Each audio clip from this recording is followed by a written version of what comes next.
Voici maintenant les liens. Nous allons voir qu'il y a plusieurs types de liens possibles dans un document HTML. Les liens vers une autre page, les liens à l'intérieur d'une seule et même page, les liens vers un autre site, les cibles, les liens en CSS, chemin relatif et absolu, et les backlinks. Nous allons voir un petit peu tout ça. Un lien interne au site. Ce qui est important de comprendre, c'est que si on prend notre exemple de site classique, comme ici, quand on l'affiche, nous n'avons rien en particulier ici. On ne peut pas naviguer, on ne peut absolument rien faire, d'accord? Donc nous allons utiliser des liens qui vont nous permettre de naviguer. Là, on remarque qu'à l'intérieur de la balise P, nous avons une balise qui s'appelle A. Cette balise A, elle contient un texte qui s'appelle « Aller à l'accueil ». Donc il y a le A ouvrant et le A fermant. Et je vous demande de bien distinguer ce qu'il y a juste après le A, c'est le href, qui est égal à index.html.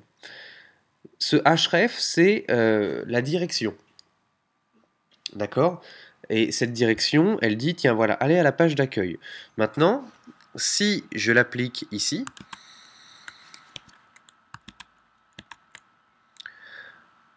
si je mets un A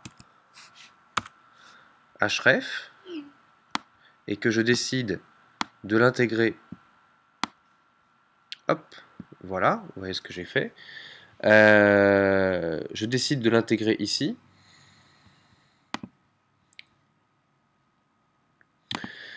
Et que je mets, ici je vais mettre simplement un dièse pour donner une information, hein, comme quoi je vais quelque part, hein, simplement. J'enregistre, je reviens ici, et à partir du moment où je rafraîchis, voyez, hop, le paragraphe est passé en bleu. Il est cliquable. D'ailleurs, on voit ici qu'il y a le petit dièse, là ça a fonctionné, d'accord. J'ai cliqué dessus, donc maintenant il est devenu violet. Mais voilà, rien de particulier, si ce n'est que voilà, nous avons créé un lien. Continuons là-dessus. Ça, c'est un lien donc interne qui nous permet de retourner à l'accueil, par exemple. Un lien sur une seule et même page, c'est un petit peu plus compliqué. On va créer ce qu'on appelle une encre, d'accord? Et on va lui dire, voilà, de venir pointer entre un ID et un dièse qui va nous permettre de créer le point de départ. Donc en haut, vous avez le point de départ, à href, entre guillemets, dièse contact, le mot contact entre la balise A et on ferme le P. Je vous demande de le recopier tel que. Je vous invite, à la suite de cette balise paragraphe, à créer une nouvelle balise paragraphe qui n'apparaît pas ici et qui contiendrait 200 ou 300 caractères, histoire de créer un petit peu de distance pour obliger votre navigateur à ce qu'on appelle à scroller, c'est-à-dire à redescendre un peu plus bas.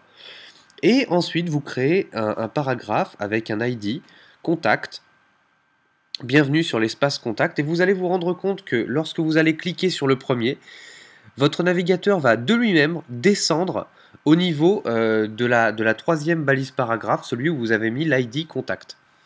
C'est assez sympathique et ça permet de faire des menus sur des sites, ce qu'on appelle en one page, donc en une seule page, avec beaucoup de contenu, où vous avez énormément d'informations, et ça permet de l'indexer de manière assez facile et très fluide et très fonctionnelle. Les liens externes maintenant. Toujours le même principe, hein, ça ne change pas. Il y a toujours un ahref qui pointe vers quelque chose.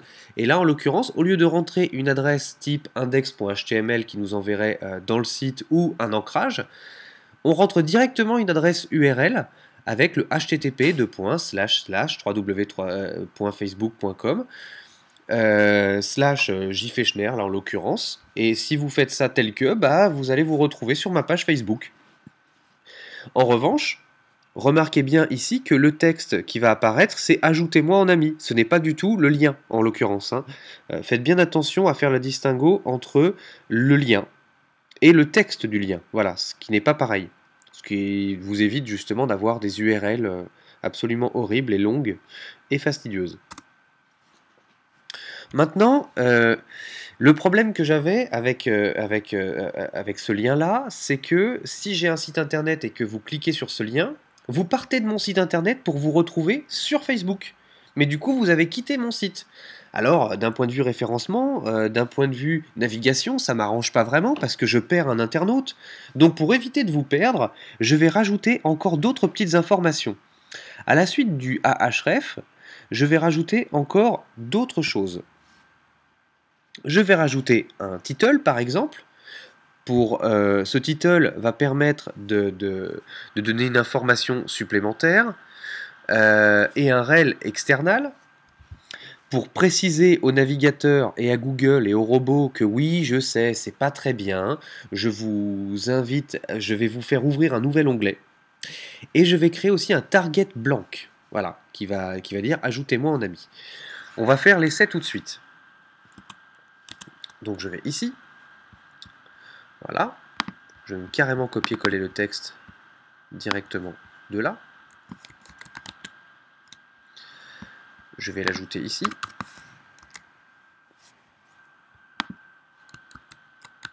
J'enregistre, je viens ici, je mets à jour. Et là, dans Ajoutez-moi en ami, regardez, le title que j'ai ajouté ici, le title, voyez, allez sur ma page Facebook, je mets entre accolades nouvelle page, il apparaît ici. Vous voyez? C'est-à-dire que en fait, au moment où je survole, là sur le lien précédent, j'avais rien mis, j'avais pas mis de title, là j'en ai mis un, et regardez, hop, il y a ce petit onglet qui apparaît, c'est très pratique et très joli, ça donne pas mal d'informations, et Google aime bien. D'accord? J'ai mis un rel external qui est dit à Google, oui je sais, l'étiquette dit qu'on n'a pas le droit de forcer les gens à ouvrir un nouvel onglet, mais néanmoins, je le précise. Voilà. Et ce target là, le target qui est ici, va permettre de créer ceci.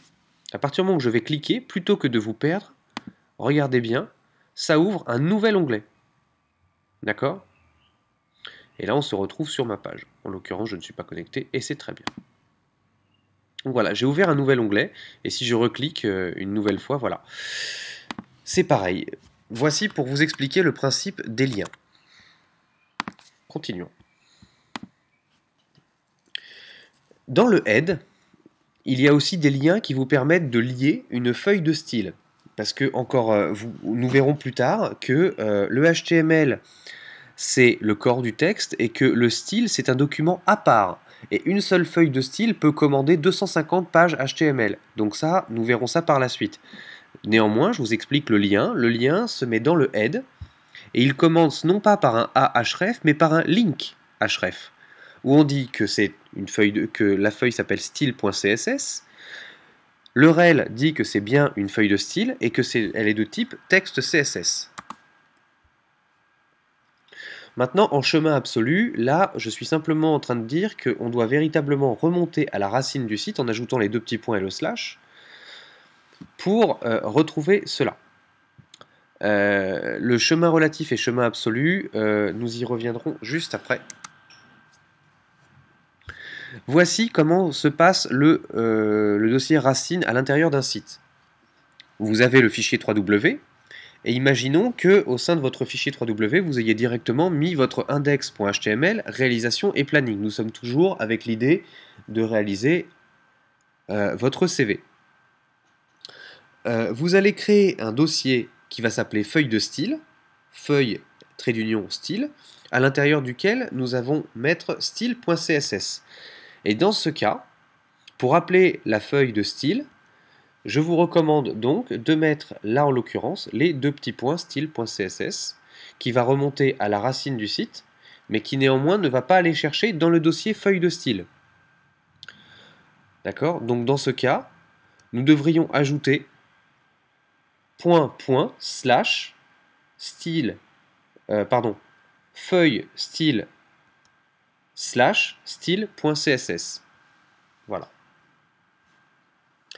Les liens qui pointent vers votre site sont appelés des backlinks. Ces backlinks permettent d'améliorer votre référencement. C'est à partir du moment où vous mettez les URL de votre site sur un blog qui peut repointer vers votre site, vous citez l'URL de votre site sur Facebook ou autre, ou des liens partenaires, ça s'appelle des backlinks. Là, c'est l'inverse, c'est-à-dire que ce sont des liens extérieurs qui pointent vers votre site.